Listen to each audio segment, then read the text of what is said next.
நீங்க இந்த ஸ்பேஸ் மூவிலாம் பார்த்துருக்கீங்களா? அதுல அவரு ஒரு டைம் கேப்சூல்ல மாட்டிக்கிட்டாரு. அதனால அவருக்கு வயசே ஆகல. அந்த மாரி சில டயலாக்ஸ்லாம் வரும். அதுல இருக்கிற அந்த டைம் கேப்சூல் அப்படிங்கிறது என்னன்னா, அந்த ஹீரோ மட்டும் ஒரு இடத்துக்கு போயிட்டு அந்த டைம் டிராப்க்குள்ள மாட்டிப்பாரு. மாட்டுனதுனால ஹீரோவுக்கு மட்டும் வயசாகாது. ஆனா உலகத்துல இருக்க மத்தவங்களுக்கு எல்லாருக்கும் வயசாயிடும் அப்படிங்கிற ஒரு கான்செப்ட் இருக்குல்ல. கிட்டத்தட்ட அந்த மாரி தான் இந்தியாலேருந்து மைக்ரேட் ஆகி வெளிய போனாங்கல்ல. எத்தனையோ வருஷத்துக்கு முன்னாடியோ, இல்ல ரீசென்ட்டாவோ எப்பயோ போயிருப்பாங்கல்ல. அவங்களுக்கு வந்துட்டு இந்தியாவோடைய ஒரு டைம் கேப்சூல்டு வெர்ஷன் தான் அவங்களுக்கு மைண்ட்ல இருக்கும். அது எதனால அப்படி இருக்குன்னு சொல்லிட்டு I was just trying to find out. அதில சில பாயிண்ட்ஸ் உங்களுக்கு நான் ஷேர் பண்றேன். மேபி உங்களுக்கு இது இன்டென்ஷனலா இன்னும் கொஞ்சம் அவேர்னஸ் கிரியேட் பண்ணலாம். மேபி அந்த ஃபீலிங் இருந்திருக்கும். அது ஏன் அப்படிங்கிறது புரிஞ்சிருக்காது. It might help in some way. Okay. First வந்து இந்த டைம் கேப்சூல வந்து இன்னொரு வேற மாரி டிஸ்கிரைப் பண்றேன். ஓகே. இது வந்து நீங்க சின்ன பையன். இது நீங்க வந்து you are a man now. So இது இது வந்து நீங்க தான். 2 வெர்ஷன். ஓகே. நீங்க ஒரு சின்ன பையனா ஒரு version. Maybe you are 8 year old or something. Okay. இது வந்து நீங்க வந்து ஒரு 28 இயர் ஓல்டுன்னு வச்சுக்கங்களேன். இத வந்து சும்மா டைம் கேப்சூல வந்து ரியல் லைஃப்ல எக்ஸ்ப்ளைன் பண்றதுக்காக 8 இயர் ஓல்டு கிட்டா இருக்கும்போது என்ன ஆயிருக்கும்னா, உங்க ரிலேட்டிவ் யாராவது ஒருத்தர் உங்கள 8 இயர் ஓல்டா உங்கள பார்த்துருப்பாங்க. கடைசியா உங்கள அப்பதான் பார்த்துருப்பாங்க. அதுக்கப்புறம் உங்கள பார்த்துருக்கவே மாட்டாங்க. நீங்க யாரு? என்ன? நீங்க எவ்வளோ மாறியிருக்கீங்க? எதுவுமே அவங்களுக்கு தெரியாது. அவங்களுக்கு தெரிஞ்சது எல்லாமே இந்த 8 இயர் ஓல்டு வெர்ஷன். உங்கள என்ன வேணாலும் சொல்லலாம் அப்படிங்கிறது தான் அவங்களுக்கு தெரியும். அதுக்கப்புறம் உங்கள வந்து ஒரு 20 வருஷத்துக்கு அப்புறம் சம்டைம்ஸ் மீட் பண்ணியிருப்பாங்க. ஸோ பேசிக்கா இந்த ரிலேட்டிவ் வந்து உங்களோட டைம் கேப்சூல்டு வெர்ஷன் தான் அவங்களோட தலையில இருக்கும். அந்த 8 வயசுல நீங்க எப்படி இருந்தீங்க? அப்போ உங்களோட அ இன்னசென்ஸு அந்த இன்னசென்ஸ அவங்க எப்படி எக்ஸ்ப்ளாய்ட் பண்ணாங்க? இது மட்டும் தான் வந்து அவங்களோட ஹெட்ல இருக்கும். பட் நீங்க 28 இயர் ஓல்டா இருக்கும்போது, ஒரு சின்ன விஷயம் கூட அவங்களுக்கு உங்கள பத்தி தெரியறதுக்கு வாய்ப்பே இல்ல. ஸோ, இந்த டைம் கேப்சூல்டு வெர்ஷனோட வந்து தான் உங்ககிட்ட பேசி பழகுவாங்க அந்த ரிலேட்டிவ். அப்படி பேசி பழகும்போது உங்களுக்கு செம்ம காண்டாகும். உங்களுக்கு புடிக்கவே புடிக்காது. மேபி சின்ன வயசுல வந்து உங்களுக்கு அவங்கள புடிச்சிருக்கும். பட் வளர்ந்துட்டு உங்களுக்கு அவங்கள புடிக்காது. Because they don't know how much you have changed in over 20 years. இதுதான் டைம் கேப்சூலோட ரியல் லைஃப் எக்ஸாம்பிள். நமக்கு ஸ்பேஸ் மூவிஸோட எக்ஸாம்பிள் இருந்தாலும், இதுதான் ரியல் லைஃப் எக்ஸாம்பிள். அண்ட் 8 வயசுல பார்த்துட்டு, அத்தன வருஷத்துக்கு அப்புறம் அவங்கள திருப்பி அவங்க பார்க்கும்போது, அவங்க ஃபர்ஸ்ட்டுன்னா, "நல்லா வளர்ந்துட்ட" அப்படின்னுவாங்க. ரைட். என்னமோ ஒரே நாள்ல வளர்ந்த மாரி. ஒரு விஷயத்த பார்ப்போம். அது அப்படியே நம்ம மைண்ட்ல ஸ்டோர் ஆயிடும். அதுக்கப்புறம் எத்தன வருஷம் கழிச்சு அத திருப்பி பார்க்குறப்போ, நமக்கு ஒரு ஷாக்கிங்கா இருக்கும். ரிவீலிங்கா இருக்கும். ஏன்னா, நம்மளுக்கு அந்த டைம் கேப்சூல் வெர்ஷன் ஆஃப் அந்த மெமரி தான் நமக்கு இருக்கும். அதே கான்செப்ட் தான் இப்ப நம்ம கொஞ்சம் டீட்டெயிலா பார்க்க போறோம். டைம் கேப்சூல் இந்தியான்னு எழுதிப்போம். ஓகே. ஏன்னா, இப்ப இந்தியாவ பத்தி தானே நம்ம பேசுறோம். So, time capsule India. சரி 2, 3 மைக்ரேஷன் இயர் நம்ம எடுத்துக்கலாம். இப்போ வந்து 1990ஸ்ல ஒரு மைக்ரேஷன் இயர்ன்னு வச்சுக்கலாம். அப்புறம் 2000 மேபி 10 ஒரு மைக்ரேஷன் இயர் வச்சுக்கலாம். Because that was around the time I moved out of the country. But okay. So 1990ஸ்ல வந்து யாராச்சும் மூவ் ஆயிருக்காங்க அப்படின்னா, ஒரு ஃபன்னியான விஷயம் என்னன்னா, அவங்களுக்கு வந்து அவங்க மைண்ட்ல ஒரு வெர்ஷன் ஆஃப் இந்தியா இருக்கும். அந்த இந்தியா என்னன்னா வந்து மேபி லேண்ட்லைன் ஃபோன்ஸ் இருக்கிறது. ரைட். அதுக்கப்புறம் வந்து கேஷா டிரான்சாக்ஷன் இருக்குது. பட் ஐ நோ லைக் இந்தியால வந்து இப்போ யுபிஐ தானே மோஸ்ட்லி எல்லாரும் பயன்படுத்துவாங்க. அதுக்கப்புறம் வந்து the one and only Doordarshan. So தூர்தர்ஷன்ல நெறையா ஷோஸ் எல்லாம் வரும். எனக்கே ஞாபகம் இருக்காது. ஸோ 1990ஸ்ல மூவ் ஆனவங்களுக்கு வந்து இந்தியா வந்து இதுல தான் லாக் ஆயிருக்கும். அதே மாரி இப்போ 2010ல வந்து போயிருந்தாங்கன்னு வச்சுக்கங்களேன், அந்த டைம்ல வந்து என்ன இருந்தது? ஆம் ஆர்குட் இருந்துச்சு. ஸோ இதுதான் வந்து என்னுடைய மைக்ரேஷன் டெக்கேட்ன்னு சொல்லலாம். அதுக்கப்புறம் வந்து ஸ்மார்ட் ஃபோன்ஸு, ஏர்லி ஸ்மார்ட் ஃபோன்ஸ்ன்னு சொல்லலாம். அந்த கொரியா செட் எல்லாம் இருக்கும்ல.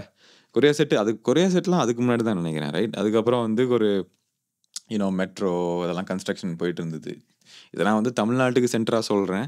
பட் ஆர்குட் உங்க நெறைய பேருக்கு தெரியும். நெறைய பேருக்கு தெரியாது. ஏன்னா அந்த டெக்கேட்ல இருக்கிறவங்களுக்கு மட்டும் தான் தெரியும். ஏன்னா அதுக்கப்புறம் அழிஞ்சிருச்சு ஆர்குட் யாரும் யூஸ் பண்றது. ஸோ ப்ராபப்ளி நெறைய பேருக்கு தெரியாது. 2010ல வந்து மைக்ரேட் ஆயி யுஎஸ்க்கு வந்தவங்க வந்து பார்த்தீங்கன்னா, அவங்களுக்கு வந்து ஆர்குட்டு இந்த மாரி இந்தியா தான் அவங்க மைண்ட்ல இருக்கும். அவங்க வந்து சேட் பண்ண ஆர்குட் ஃப்ரெண்ட்ஸ். அதுக்கப்புறம் அவங்க வெளிய போகும்போது இந்த மெட்ரோ இதெல்லாம் புதுசா வந்தது. அப்புறம் இந்த ஸ்மார்ட் ஃபோன்லாம் டெவலப் ஆனது. இதெல்லாம் தான் அவங்க மைண்ட்ல இருக்கும். கடைசியா, இதான் இந்தியா அப்படிங்கிறது மைண்ட்ல இருக்கும். அதுக்கப்புறம் அந்த அடுத்த ஒரு 15 வருஷத்துல வந்து இந்தியா எவ்வளோ டெவலப் ஆயிருக்கு. இந்தியாவோட டிஜிட்டல் பிரசன்ஸ் எப்படி இருக்கு. இது எல்லாமே வந்து அவங்க அவங்க மைண்ட்ல வந்து வேற மாரி இருக்கும். ஒன்ஸ் ஒருத்தர் வந்து மைக்ரேட் ஆகணும்னு டிசைட் பண்ணதுக்கப்புறம், அவங்க அ அந்த கண்ட்ரிய விட்டு வெளிய போம்போது, கடைசியா அந்த கண்ட்ரிய அவங்க எப்படி பார்த்தாங்களோ, அந்த வெர்ஷன் வந்து அப்படியே ஃப்ரீஸ் ஆயிரும் அந்த மைண்ட்ல. அப்படியே இருக்கும் அது. பிகாஸ் ஒரு கண்ட்ரிய நம்ம ஃபுல்லா அண்டர்ஸ்டாண்ட் பண்ணணும்னா, அந்த கண்ட்ரியோடைய ரேப்பிட் எவல்யூஷன் இருக்குல்ல, அதோட நம்ப ஒரு பார்ட்டா நம்ப இருக்கணும். அதுல நம்பளோட ரோல நம்ம ப்ளே பண்ணணும்.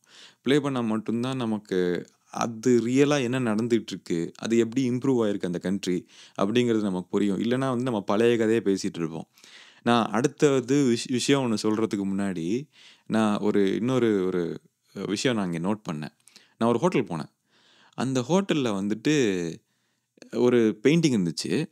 அந்த பெயிண்டிங்ல வந்துட்டு பார்த்தீங்கன்னா, நம்ம வீட்டு பக்கத்துல தான் இருக்கு அந்த ஹோட்டல். ஸோ அந்த பெயிண்டிங்ல வந்து பார்த்தீங்கன்னா, 1980ஸ், 1958 இந்த மாரி ஒரு கிராஃபிட்டி மாரி ஒரு பெயிண்டிங் மாரி ஒண்ணு பண்ணியிருக்காங்களே, இதோட கோல் என்ன? அப்படிங்கிறதுக்கு அப்போ நான் ஒரு விஷயம் யோசிச்சிருந்தேன். அதுதான் நம்மளோட நெக்ஸ்ட் டாபிக். அதாவது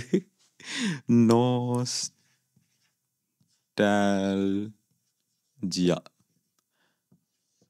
நோஸ்டால்ஜியான்னு ஒரு மேட்டர் இருக்கு தெரியும்ல? அதாவது நம்ம சின்ன வயசுல இருக்க பத்திலாம் அப்படி நெனச்சு பார்க்கும்போது, ஒரு ஜிவ்வுன்னு ஒரு ஃபீலிங் ஒண்ணு வரும். நீங்க சின்ன வயசுல உங்க கசின்ஸ் கூட விளையாண்டது, அதுக்கப்புறம் வெளிய போய் ஒரு பாய் கடையில ஏதாச்சும் வாங்கி சாப்பிடுறது. இந்த மாரி எல்லா ஸ்கூல் கார்னர்லயுமே ஒரு பாய் கடை இருக்கும் கன்ஃபார்மா. If you know that, like this video. நாஸ்டால்ஜியான ஒரு விஷயம் வந்து ரியலா இருக்கு. அது வந்து அது ஒரு feeling. It's very hard to express what it is.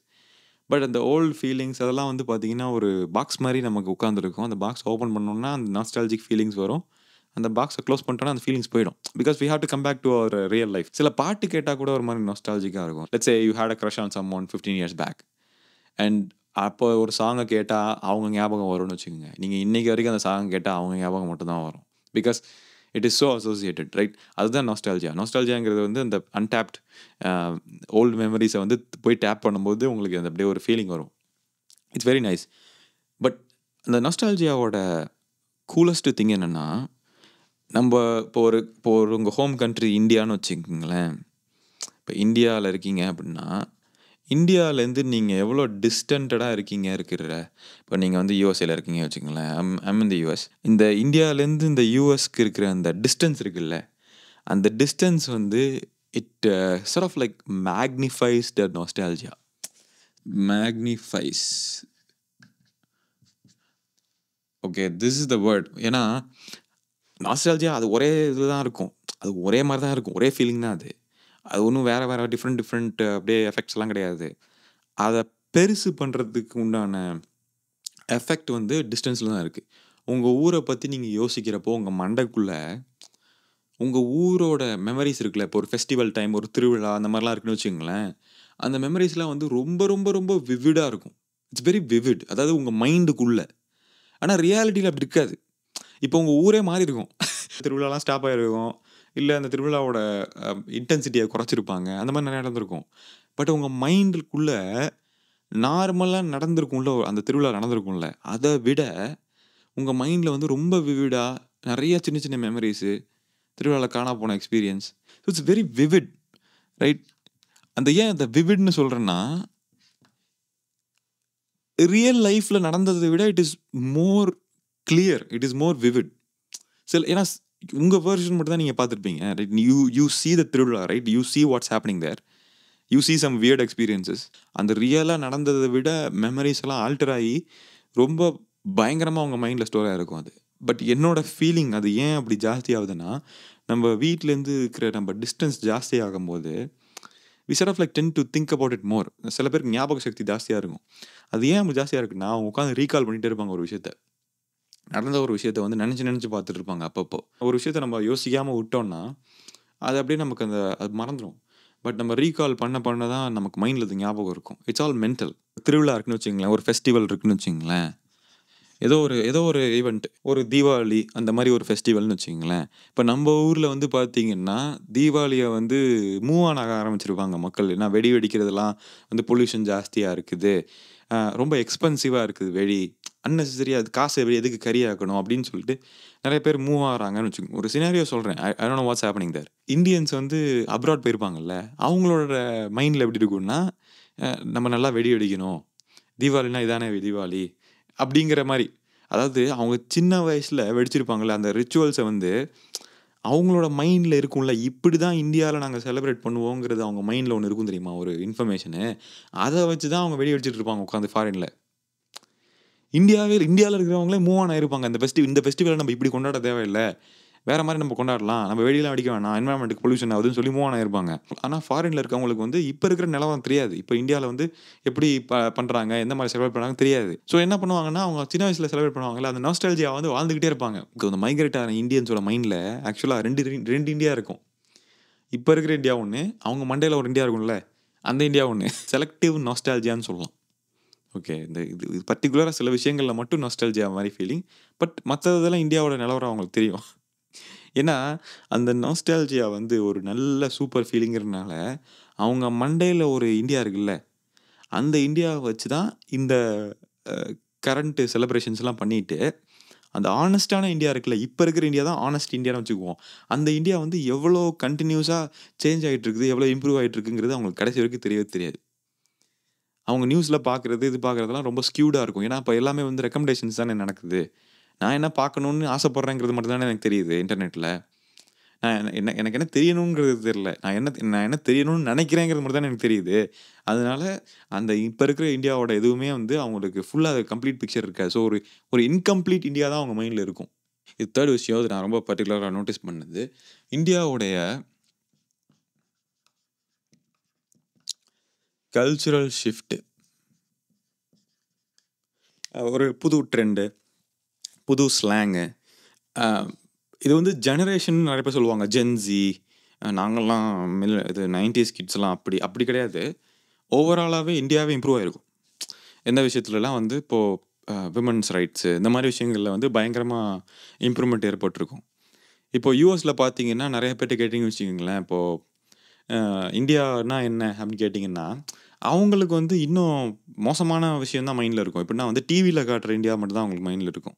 டிவியில் என்ன நியூஸ் வரும், நெகட்டிவாக ஏதாவது விஷயம் நியூஸ் நடந்தால் தான் வந்து பயங்கர ஃபாஸ்ட்டாக ரீச் ஆகும். ஸோ அதனால் அவங்க மைண்டில் வந்து இந்தியா வந்து எவ்வளோ இம்ப்ரூவ் ஆகிருக்கு, அதோட ஜிடிபி என்ன, இதெல்லாம் வந்து அவங்களுக்கு பர்டிகுலர்ஸ்லாம் தெரியாது. Because people are not numbers, right? ஸ்டாட்டிஸ்டிக்ஸுக்கும் பீப்புளுக்கும் ரொம்ப டிஸ்டன்ஸ் ஜாஸ்தி. People are emotional animals, right? So அதனால் என்ன பண்ணணும்னா, இப்போ நெகட்டிவாக நடந்துக்கு இந்தியாவோட ஒரு பேட் நியூஸ் வந்துருச்சு, இது வந்துருச்சு, கலவரம் நடக்குது, இது அதுன்னு வச்சுங்களேன், அந்த நியூஸ் மட்டும்தான் வந்து பயங்கர ரீச் கொடுக்கும் வெளிநாட்டில் இருக்கிற இந்தியன்ஸுக்கும் சரி, வெளிநாட்டு ஆளுங்களுக்கும் சரி. அதனால் இந்த கல்ச்சுரல் ஷிஃப்ட் இருக்குல்ல, இது வந்து அவங்களுக்கு புரியாது. அது புரியாதனால என்ன ஆகும்னா, இந்தியா வந்து கெட்டுருச்சு, இந்தியா வந்து இட் ஹஸ் பிகம் பேட், நான் இருந்தப்போல்லாம் இந்தியா அப்படி இருக்கும் இப்படி இருக்கும் இந்த மாதிரி இருக்கும் அப்படின்றத அவங்க நாஸ்டால்ஜியாவை வந்து தப்பாக புரிஞ்சுக்கிட்டு they'll be talking about some older version of their understanding of India. So ஒருத்தரும் இந்தியா வந்து வேறு மாதிரி இன்டர்பிரேட் பண்ணுவாங்க.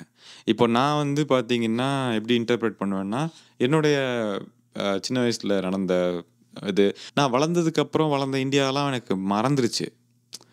தமிழ்நாடு இந்தியா சொல்கிறேன். ஒரு வீடியோ கூட நான் போட்டிருப்பேன், ரைட்? இந்த மாதிரி வந்து எப்படி அமெரிக்கா வந்து it made me more Indian அப்படின்னு சொல்லிட்டு நான் ஒரு வீடியோ போட்டிருப்பேன். அதில் என்னோடய ஃபுல் ஸ்டோரி நான் சொல்லியிருப்பேன்.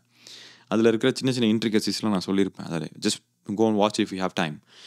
அந்த ஃபீலிங் தான் நான் சொல்கிறேன், right? Like if you move out of India, sometimes you feel more Indian because you are tied to the nostalgia of India rather than the actual India, right? So as an Indian abroad, you were never a part of the cultural shift that happened in India when you left. So let's say நீங்கள் வந்து ஒரு 30 வருஷம் இல்லைனா 40 வருஷம் நீங்கள் யூஎஸ்ஏல இருக்கீங்கன்னு வச்சுப்போம். You were never a part of India's cultural shift. You are an Indian, but you are an incomplete Indian. You are not like Indian. இதுதான் reality, because India has made a cultural shift. அவங்க வந்து பேசுகிற இது more people are independent. அவங்களுக்கு வந்து individualism இப்போ தான் வந்து நல்லா தெரியுது. இன்ஃபேக்ட் ஒரு ஸ்டடி கூட இருக்குது, இந்தியாவோட இண்டிவிஜுவலிசம் ஸ்கோர் வந்து பயங்கரமாக இம்ப்ரூவ் ஆகிருக்கு அப்படின்னு. But as a person who move abroad years ago, உங்களோட மைண்டில் எப்படி இருக்குன்னா, இந்தியாவில் வந்து இண்டிவிஜுவலிசம் இல்லை அப்படிங்கிற மாதிரி மைண்டில் இருக்கும். இன்ஃபேக்ட் எனக்கே அப்படி தான் இருக்குது. பார்த்தீங்கன்னா இந்த கல்ச்சுரல் ஷிஃப்ட் வந்து எதெல்லாம் இம்பாக்ட் பண்ணுதுன்னா, அந்த பேமெண்ட் ஆப்ஸ்லேருந்து எல்லாமே ஒரு கல்ச்சுரல் ஷிஃப்ட் தான். Right? The way you pay, the way you make payments, the யூபிஐலாம் சொல்கிறாங்கல்ல, சோஷியல் மீடியாவோட அந்த கல்ச்சர், பீப்புள் பேசுகிற விதம், தி ஆட்டிடியூட் டுவர்ட் ரிலேஷன்ஷிப். அதாவது இப்போ breakup is much more easier, career சேஞ்சஸ்லாம் ரொம்ப ஃபாஸ்ட்டாக நடக்குது, நிறைய அந்த மாதிரி ஷிஃப்ட் ஏற்படுது, right? But the Indians who moved abroad, they still talk about that India that they left, which is completely outdated to the people who are actually there. இந்த time கேப்சியூல்டு version வந்துட்டு இட் இஸ் நாட் ராங், இது தப்பு அப்படிங்கிறது இல்லை. இது வந்து ஒரு snap shot of இந்தியான்னு சொல்லலாம். ஆனால் இட் இஸ் ஜஸ்ட் இன்கம்ப்ளீட். இது வந்து ஃபுல் பிக்சர் கிடையாது. Having so much nostalgia about India, I talk about like how to அந்த டிஃப்ரென்சஸ் அந்த சிமிலாரிட்டிஸ் இதெல்லாம் I talk about these things. But I think it's very important to talk about this. ஏன்னா the real India keeps moving fast, right? Like ரொம்ப ஃபாஸ்ட்டாக it's very different, right? But நம்மளோட மைண்ட்லலாம் வந்து பார்த்தீங்கன்னா அப்படி இல்லை, it's not moving that fast, right? அதனால் whenever we create some opinion about India, whenever we have some thought process about India, it's better to really think about the time capsule. But நம்ம எப்படி இதை tackle பண்ணலான்னா, நம்ம வந்து நிறைய news படிக்கிறது, நிறைய தெரிஞ்சுக்கிறது, ஃப்ரெண்ட்ஸ் கிட்ட பேசுகிறது, எப்படி என்ன நிலவரம் அப்படிங்கிறத தெரிஞ்சுக்கிட்டு தென் வி மேக் டெசிஷன்ஸ். அடுத்த ஜென்ரேஷன் ஆஃப் இந்தியன்ஸ் வந்து எப்படி இருக்காங்க, அவங்களோட தாட் ப்ராசஸ்லாம் என்ன, எப்படி பேசி பழகிறது, புது ஸ்லாங்ஸ் எல்லாம் என்ன, இதெல்லாம் நம்ம வந்து தெரிஞ்சு அண்டர்ஸ்டாண்ட் பண்ணி வச்சுக்கலாம். We don't have to become that, but தெரிஞ்சு அண்டர்ஸ்டாண்ட் பண்ணி வச்சுக்கலாம். So because there is definitely a cultural shift that has happened over the years. And இதுதான் நான் சொல்ல நினச்சது. யூஸ்ஃபுல்லாக இருந்துச்சுன்னா definitely let me know in the comments. And thanks so much for வாட்சிங். Take care, have nice day. Next வீடியோவில் meet பண்ணுறேன். Right, by.